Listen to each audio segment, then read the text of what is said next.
الحمدللہ 8 اپریل 2026 اس ڈیٹ کو آپ نوٹ کر لیں. آج بہت ہی زیادہ خوشخبری کا دن ہے, بہت ہی زیادہ خوشی ہوئی. آج کے دن الحمدللہ ایران فتح یاب ہوا, ایران نے فتح حاصل کی.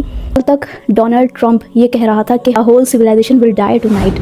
اس نے کہ ایک بہت بڑے حملے کی اس نے دھمکی دی تھی, لیکن ایران اس کو گھٹنوں پر لے آیا. الحمدللہ ایران نے اپنی 10 شرطیں رکھی تھیں. پہلی شرط ایران نے یہ رکھی کہ امریکہ ہم سے وعدہ کرے کہ ایران پر اب کبھی حملہ نہیں کرے گا.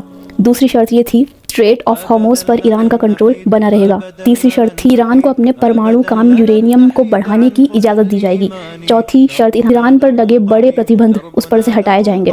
پانچویں شرط یہ تھی کہ سبھی طریقے کے چھوٹے پرتیبندھ بھی ہٹائے جائیں گے. چھٹی شرط ایران کی یہ تھی کہ سنیکت راشٹر کے جو فیصلے ایران کے خلاف ہیں ان سب کو ختم کیا جائے گا. ساتویں شرط ایران نے یہ رکھی کہ پرمانو ایجنسی IAEA کے بھی سارے فیصلے اور دباؤ ہٹائے جائیں گے. آٹھویں شرط ایران نے رکھی کہ ایران کو ہوئے نقصان کا معاوضہ پورا دیا جائے گا. نویں شرط ایران نے رکھی کہ امریکہ اپنی پوری آرمی, پوری فوج کو اس علاقے سے ہٹائے گا. 10ویں شرط ایران نے رکھی کہ جہاں کہیں بھی لڑائی چل رہی ہے اس کو بند کیا جائے, خاص کر کے لبنان میں جو معاملہ چل رہا ہے اس کو بھی بند کیا جائے. یہ 10 شرطیں ایران نے رکھی تھی.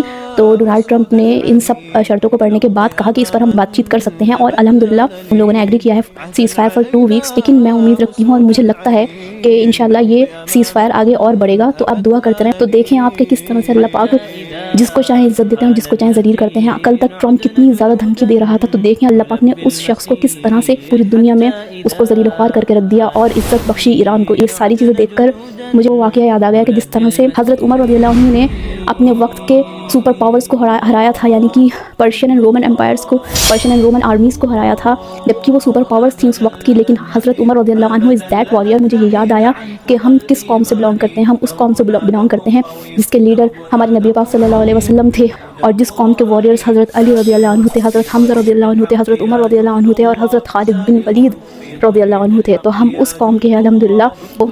بہت بہت فتح مبارک, سب کو دعا میں یاد رکھیں. ایک اور چیز کہ جس طرح سے ایران کے سپریم لیڈر جسمینائی صاحب نے یہ بات کہی تھی کہ ہم ٹرمپ کو اس کے گھٹنوں پر لے آئیں گے, تو آج وہ بات پوری ہوئی.